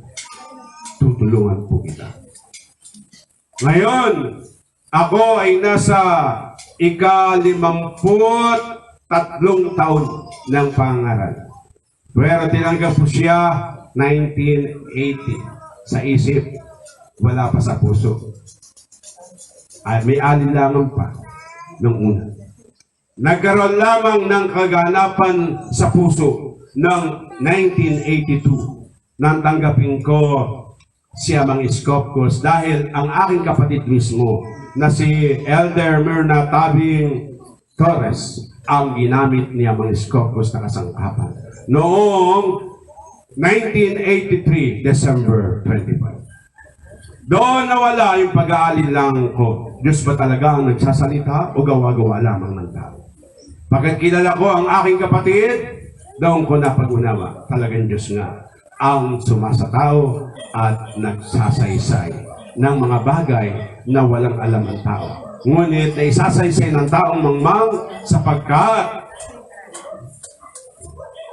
mas nakikita ng mga naghahanap sa Diyos yung liwanag at matibay na patotoo na ang isang mangmang nakapagsasalita sa kapangyarihan ng Espiritu Santo. Bumubuka ang bibig, nanginginig ang laman, ngunit totoo ang katotohanan ang kanyang binibitiwang mga salita. At ito ang sinasabi ko sa inyo, mga kapatid. Kailangan ko bang manginig para maramdaman nyo na totoo ang katotohanan ng sinasabi ko? Pwede ako manginig dito. Gusto niyo ba fake na panginig? Naranasan ko na yan nung ako'y kabataan. Pero ngayon ako'y may edad na. Medyo mahina na ang katawan naman. Kaya yun na lang mga bata. Mas gusto ni Amang Iskopos, taong-tao ako na sa inyo magsasalita, magwiwika. Ngunit ang gumagamit ng aking isip ay siya. Kaya sabi ni Amang Iskopos sa akin, tanda mo na, pag ikaw ay tumayo, isip mo ang aking gagamit at ang bibig. Hindi kita na manginginig. Ang takbo ng iyong isip, ako ang sumasayo. Habang dinadalisay mo ang ebanghelyo na aking iniwan sa balat ng lupa, dadalisayin ko yan sa pamamagitan ng iyong tinig at bibig. Dadalisayin ko yan sa pamamagitan ng iyong isip. Kaya't makinig ang may pandinig sa sinasabi ng Espiritu sa mga iglesia. 10:19. Pagbigyan niyo pa ako hanggang 10:30. Ano pa ang sabi sa Ebanghelyo, mga kapatid? Kanina ay akin ang winika sa inyo ang nakasulat sa aklat ng Juan chapter 4 verse 23-24. Yan ang kauna-unahang ebanghelyo na aking binasa sa inyo, na aking sinabi. Ngunit dumarating ang panahon ngayon na nga na ang mga tunay na sumasamba-sama ay sasamba sa Kanya sa Espiritu at sa katotohanan. Sapagkat ito ang hinahanap ng Ama sa Kanyang sa mga sumasamba sa Kanya. Ang Diyos ay Espiritu, kaya dapat siyang sambahin sa Espiritu at sa katotohanan. Paano tayo sumamba sa ngalan ng Anak? Di ba tinanggap natin ang pangalang Jesus bilang ating Panginoon at tagapagligtas? Yes or no? Sumunod ba kayo? No. Pero tumawag ba kayo sa pangalan ng Jesus? Yes. So ano ang ating dinasunod? Yung gawa. Hindi tayo nakasunod sa gawa. Ngayon, dumarating ang araw kayo na hinahanap sa ng kanyang mga anak nasisambahin sa Espiritu. Paano ang pagsamba sa Espiritu? Ang pagtanggap sa pangalan ng Espiritu Santo. At sa pagtinanggap mo ang pangalang Iskopkos bilang iyong ama, ano ang iyong gagawin? Yung gawa na hindi mo nagawa sa second mystery ay gagawin mo ngayon dito sa third mystery upang ikaw ay mabuhay mula sa mga patay. Amen. Magandang buhay. Mabuting tao. Tuloy pa natin. Hala nyo, tapos na, kakamali kayo.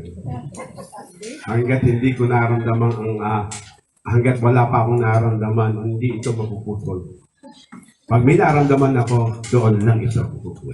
Amen? Amen. Kaya nga, ano ang templong espiritual? Mahal na Rose, Elder Rose.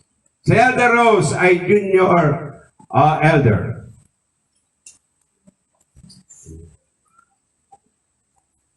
Nakasama ka na ba sa senior elder? Automatic yun, di ba? Kasama ka na sa mga senior elder. Ilan taong ka na?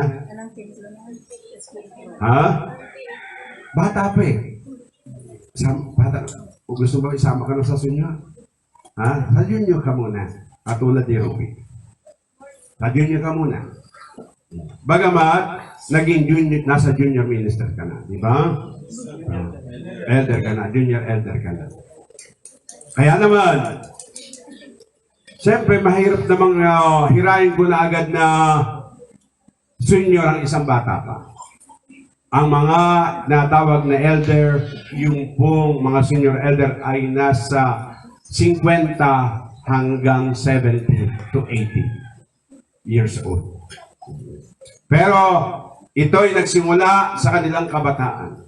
Single, ikinasal ni Amang Iskopkos. Ngayon, may dalawang supling. Yung nag-bid kanina, yung pong pangalan. Diba si Juan nag-bid kanina? Si Sheila? Si Yula. Where is si Yula? Huwag kang tutulad sa kanila. Ha? Kailangan tumulad ka doon. Sa matatag. Ha? Mama mo, tulad. Nasaan ang papa mo?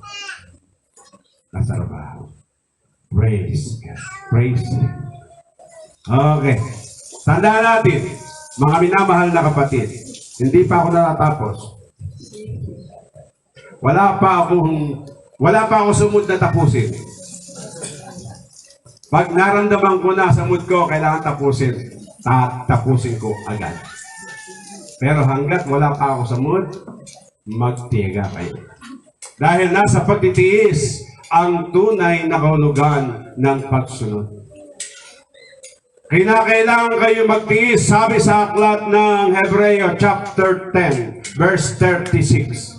Kinakailangan kayo magtiis upang masunod nyo ang kalooban ng Diyos. Kung ayaw nyo magtiis, umalis na kayo rito. At hindi kayo makapapasa kay Amang Iskopkos. Si Jesus ba ay nagtiis? Binigyan niya ba tayo ng halimbawang dapat tularan? Kaya magtiis tayo. Ang nagtitiis ba ay anak ng Diyos? Ang pag-inig, kahit nagugutom ba ay pagtitiis? Kahit naiinis na, nagtitiis pa rin, anak ng Diyos. Ngunit kapag ka naiinis, inis na rin. Nangingit-ngit na ngit-ngit. Tagal naman ni Reverend Tabing. Gutom na ako. Hindi po ganun. Pagka si Reverend Tabing, hindi na ako sa simba. Di mo kasi simba, yung takot mo. Tandaan natin mga kapatid. Ang sabi na maliwanag dito sa aklat pa rin ng unang Juan at ikalawang Juan. Ang mga anak ng Diyos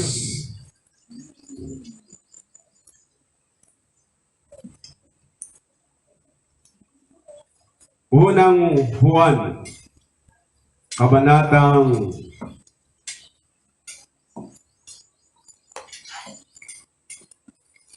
Tatlo. Isipin ninyo kung gaano kalaki ang pag-ibig sa atin ng Ama. Gaano kalaki? Ano yung pag-ibig na napakalaki yun? Inihandog niya ang kanyang anak upang tubusin sa kasalanan ang mga taong na nabibilang sa bayan ng Diyos. Sino yung mga tao na nabibilang sa bayan ng Diyos? Hindi ang mga Hentil, ang bayang Israel. Dahil sabi sa aklat ni Mateo chapter 15, ako'y sinugo sa sambahayan lamang ng Israel. Hindi sinugo sa Jesus sa sambahayan ng mga Hentil.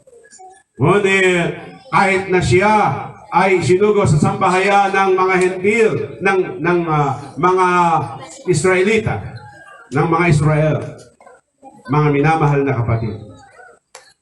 Binigyan niyang pagkakataon ng Hentil ng bawat sasampalataya ay may kaligtasan. Kung sasampalataya. Yung tinubos ng ang kasalanan, majority ay hindi sumampalataya. Ilan lamang ang sumampalataya kay Jesus na mga Hudyo, ang mga apostoles. At ang mga Hentil na sumampalataya kay Jesus dahilan sa himala na kanilang naramdaman sa pagpapagamot at pagpapagaling ng mga karamdamang pisikal. Ay natutuhan nilang sumunod sa Panginoon kahit sila ay isang Hentil. Ngunit itong mga Israelita, iilan lamang ang sumunod, unay mga apostol at ang mga kababaihang sumuporta sa mga apostol. Ngunit pinagkaisahan pa rin ng mga punong saserdote at ng mga taong simbahan na sila ay gapiin, patayin, at ipagbawal ang mabuting balita tungkol kay Kristo at ang pagsambit sa pangalan ni Jesus.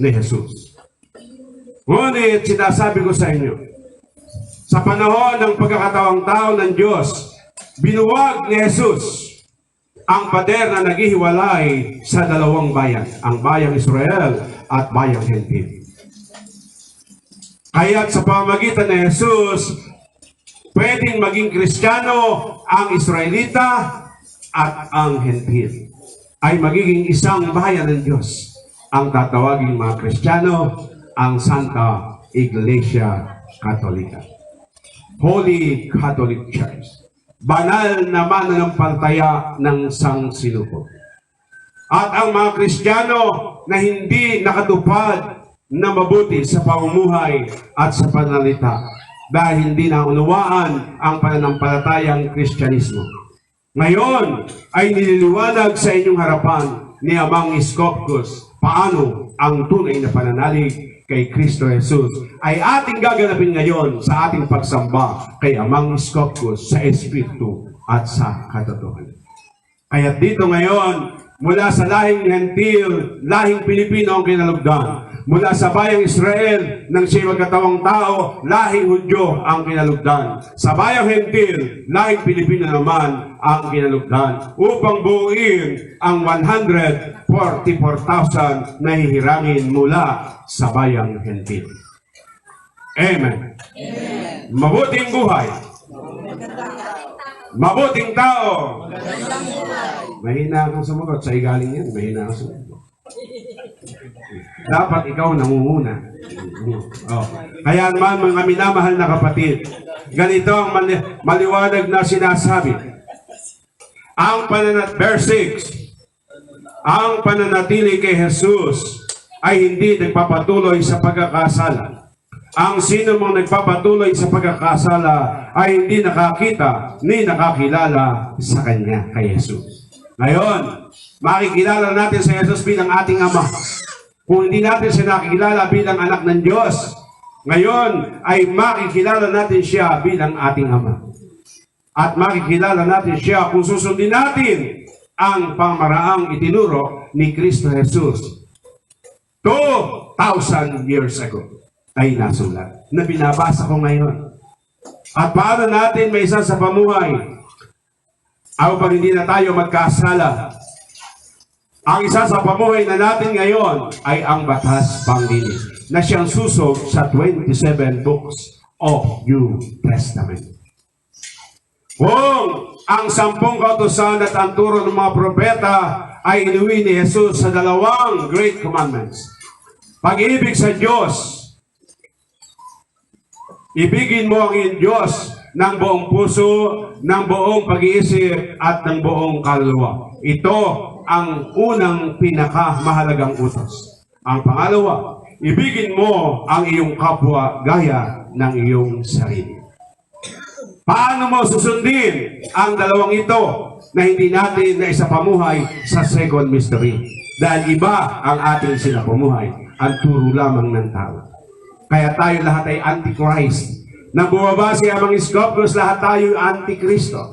At magiging pro-Christ ka lamang kung ikaw ngayon ay makikinig sa pagtuturo at pagpapaalaala ni Amang Scoffers. From Antichrist, magiging pro-Christ ka kung ikaw ay magsisimula sa pagtawag ng pangalang Amang Scoffers, hindi bilang alipin ng Panginoon, kundi anak ng Diyos na si Amang Scoffers. At ituturo sa iyo ni Amang Scoffers paano maging anak ng Diyos na hindi natin napagsikapan sa second mystery. Dahil ang ating sinunod ay ang turo ng mga pride. Iyan ang dahilan kaya tayo namatay sa second mystery. Ngunit mabubuhay ang mga patay kung makikinig sa sinasabi ng Espiritu sa mga iglesia. Amen. Verse 9, ang sabi, ang tinanggap ng Diyos, ang tinanggap ni Amang Scoffers bilang anak niya ay hindi nagpapatuloy sa pagkakasala sapagkat siya may bagong buhay na galing sa Diyos. Ano yung bagong buhay? Ang lumang buhay, Lord Jesus, yan ang lumang buhay. Ngayon ang bagong buhay, Amang Scoffers, Amang Scoffers, Amang Scoffers. Yan ang bagong buhay kay Kristo. Amen? Ano pa ang sabi? At pagka may bagong buhay galing sa Diyos, are you a born again Christian? At dito lamang sisilang ang tunay na born again Christian. Wala sa mga sekta na napakatatakaw ng ikapu. Wala dyan. Wala dyan ang tunay. Yan ay mga born again kuno. Mga huwad na born again. Ang tunay na born again Christian, yung sumasamba sa Espiritu Santo at sa katotohanan. Ang pagsamba sa Espiritu Santo ay ang pagtanggap sa pangalan ng Espiritu Santo at pagsunod sa kanyang ebanghelyo. Ang katotohanan, 11 batas panglinis, 7 handog at ang bagong pangalan. Amen. Kaya naman, at yamang ang Diyos ang ama niya, hindi siya maaaring patuloy na sa pagkakasala. Dahil born again ka na, hindi ka na dapat namumuhay sa paminsan-minsan ay mali na pamumuhay. Kailangan always kang tama ang iyong pamumuhay. Dahil ang sabi ng Diyos, hindi kinalul ang taong pabago-bago ang isip. Hindi alam kung ano ang talagang ibig, ay hindi pinagpapala ng Diyos. Ang mga nananalangin na mga pabago-bago ang isip ay hindi pinagpapala ng Diyos. Pag sinabing pabago-bago ang isip, ngayon ay mabuti, nakasusunod, bukas naakit ng iba, bumumuhay na sa maling paraan. Kailangan natagpuan mo ang totoo, manatili ka doon sa totoong Diyos. Huwag yung pabago-bago ka ng isip. Naunawaan niyo mga kapatid. Kaya naman, dito makikilala kung sino ang mga anak ng Diyos at kung sino ang mga anak ng Diablo. Ang sino ang hindi gumagawa ng matuwid at hindi umiibig sa kanyang kapatid ay hindi anak ng Diyos. O alam niyo ba kung ano yung ibig sabihin ng pag-ibig? Ang pag-ibig na sinasabi rito sa aking binasa, yung pag-ibig tulad ng pag-ibig ni Kristo. At yung pag-ibig na iyon ni Kristo, ang kanyang utos, mag-ibigan kayo tulad ng pag-ibig ko. Pag-ibigan ng magkakapatid, hindi pag-ibigan ng magkasintahan, pag-ibigan ng mag-asawa. Ang ibang asawa, kapwa mo. Ang ibang nobyo, nobya, kapwa mo. Ngunit huwag mo siyang ibigin bilang kapwa mo o bilang nobya mo o asawa mo. Ibigin mo siya tulad ng pag-ibig ni Kristo na itinuro niya. At ang tunay na pag-ibig na itinuro ni Kristo ay ang pag-ibig. Ano ang sabi? Ano ang kalugay ng pag-ibig na itinuro ni Kristo? Ang pag-ibig ay matiyaga. Sa ibang kaya, mapagtiis. Ang ibig sabihin ng matiyaga ay mapagtiis. Ang tunay na pag-ibig ay mapagtiis. Magandang loob, hindi na naghili, hindi nagmamapuri, hindi nagmamataas, hindi magaspang ang pag-uugali, hindi makasarili, hindi selfish, alisin ang karamutan, hindi magagalitin, at hindi mapagtadin ng sama ng loob sa kapwa. Hindi nito'y kinalugod ang gawang masama, ngunit ikinagagalak yung katotohanan. At yung katotohanan, aral at turo ni Jesus. At si Jesus ang may sabi, ako ang katotohanan. Pag tinanggap mong si Jesus yung akong yun, kasama ba yung aral at turo ay isa sa pamuhay? Yes. Ngunit tinanggap mo lamang yung pangalan, hindiwan mo yung gawa, kaya hindi ka nagtagumpay, namatay ka. Ngayon, gusto ni Amang Iskopkos kung tatanggapin natin ang kanyang pangalan bilang pagsamba sa Espiritu at katotohanan. Dapat kasama rin yung pagsasapuso nung gawa na itinuro ni Kristo Jesus na yung matatagpuan sa kanyang Ebanghelyo. Amen. Amen. Hindi pa tapos. Alam natin si Kristo ang tagapamagitan. Si Kristo ang ilaw ng salibutan. Siya ang Diyos na naganyong tao. Sa kanyang pag-aanyong tao, ang tinawag niyang anak, yung katawang laman. At ang tinawag na ama, yung espiritong sumakatawang. Kaya sabi ni Jesus, wala akong ginagawa ng hindi sa kapamahalaan ng Ama. Ang Ama ay yung banal na espiritu. Ang Diyos ay espiritu sa pasimula, espiritu hanggang wakas. Ama sa pasimula, Ama hanggang wakas. Kaya tayo ngayon bilang tao ang gagampang Kristo. Sigapin natin na ang aral at turo ng Amang nasa langit, si Amang Iskopkos, ito ang nasa ating puso. Ito ang nananahan sa atin at sa pamamagitan ng ating katawang laman ay pakita natin ang tunay na buhay at pamumuhay Kristo. At si Jesus ang ating panganay na kapatid, tayo ang mga bunsong kapatid. Susunod ba tayo sa panganay nating kapatid? Opo. Sapagkat sa Jesus ang daan, ang katotohanan at ang buhay. Walang makapupunta sa Ama kundi sa pamamagitan ng anak. Sapagkat minsan tinanong ni Tomas ang Panginoong Jesus, Panginoon, ipakita mo sa amin ang Panginoon, di namin alam kung saan kayo pupunta. Paano kami makapupunta sa iyong paroronan? Sumagot si Jesus, ako ang daan, ang katotohanan, at ang buhay. Nang ibig sabihin noon, ako ang pamaraan, ang aking gawa ay katotohanan, upang makamit niyo yung buhay na walang hanggan. Ngunit kung ikaw ay lalayo dyan sa daan, katotohanan at buhay na iyan, hindi ka makakarating sa Ama. Dahil sabi ni Jesus, walang makapupunta sa Ama kundi sa pamamagitan ko. Walang sino mang makapupunta sa Ama na hindi susunod kay Jesus. Dahil sa silong ng langit, sabi sa Aklat ng Gawa, chapter 4, verse 12. Sa silong ng langit, walang ibinigay na pangalan sa ikaliligtas ng tao maliban sa pangalan ni Heso Kristo. Eh bakit may Iskopkos kayo, abe? Sa silong ng langit, walang makaliligtas maliban sa pangalan ni Heso Kristo. Eh bakit kayo may Iskopkos?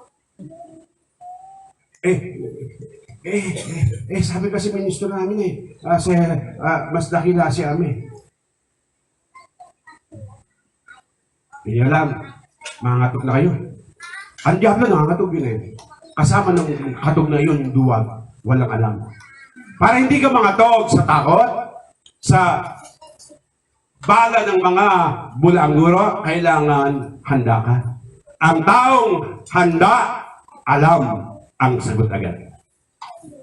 Si Jesus, walang higit sa pangalan ni Jesus kung pagdiligtas ang pag-uusapan. Ngunit si Jesus may sabi, dakila ang Ama kaysa ako. At si Amang Iskopkos ay hindi tagapagligtas na dumating. Si Amang Iskopkos ay hukom na dumating, hahatol sa nangabubuhay at nangamatay. Kaya dakila ba ang council attorney kaysa hukom sa hukuman ng tao? Hindi. Mas dakila ang hukom kaysa council attorney. Sa madaling salita, si Jesus sa hukuman, si council attorney natin. Ngunit, bilang hukom, si Amang Iskopkos ang nasa itaas, bilang hukom ng mga hukom, ang hatol sa nangabubuhay at nangamatay na tao.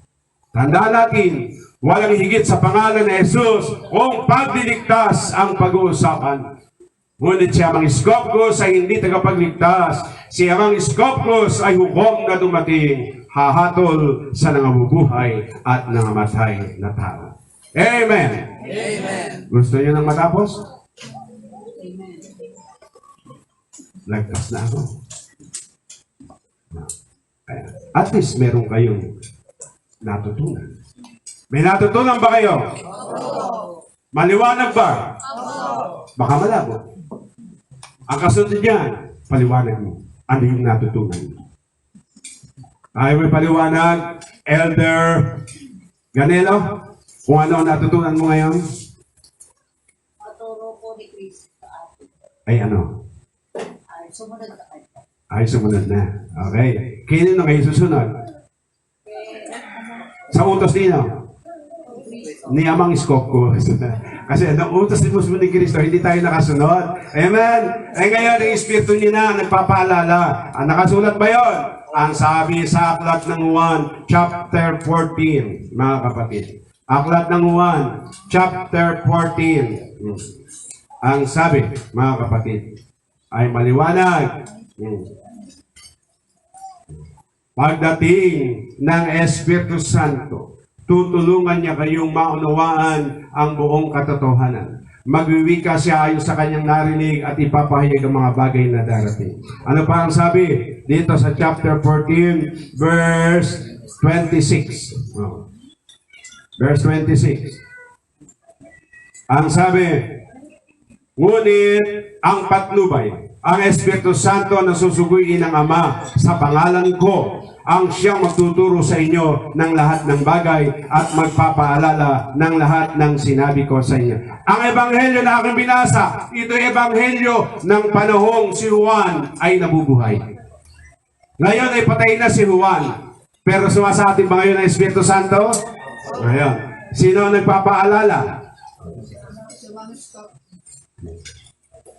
Si Amang Iskopkos. Ngunit ang patnubay, ang Espiritu Santo, na susuguin ng Ama sa pangalan niya. Sa pangalan niya. Sa pangalan pa ba ni Jesus? Sa pangalan na niya ngayon, Iskopkos na. Ito na sa panahong ito. Ito, noong panahon niya, ni Juan, sa pangalan ni Jesus. Pero ngayon, sa pangalan ni Amang Iskopkos, ang siyang magtuturo sa inyo ng lahat ng bagay at magpapaalaala ng lahat ng sinabi ko sa inyo. Pinapaalaala ba ni Amang Iskopkos ang lahat ng sinabi ni Jesus noon? Ang Espiritu ba ni Jesus na bumaba noon ay Espiritu na bumaba ngayon? Pero magkaibang pangalan. Yung Espiritu na bumaba noon ay sa pangalan pa rin ni Jesus. At ang Espiritong bumaba ngayon ay sa pangalan ng Ama, ng Espiritu Santo. Amen? Amen. Maliwanag po ba? Maliwanag, sister? May tanong ka pa? Ang magtatanong pa, amen. Hindi niyo yan matatapos. Ang tubig ng buhay ay bubukal na patupatuloy sa mga nais makaintindi na iba noon at iba ngayon. Luma tayo na tinatnan, maging bago na tayo ngayon sa pagsamba sa Espiritu at sa katotoo. At hindi ka maging bago kung hindi ka may sisilang sa tubig at sa Espiritu. We need to be reborn as a new Christian in the name and power of the Holy Spirit as our Almighty Father. Father Scopus. Father Scopus. Father Scopus.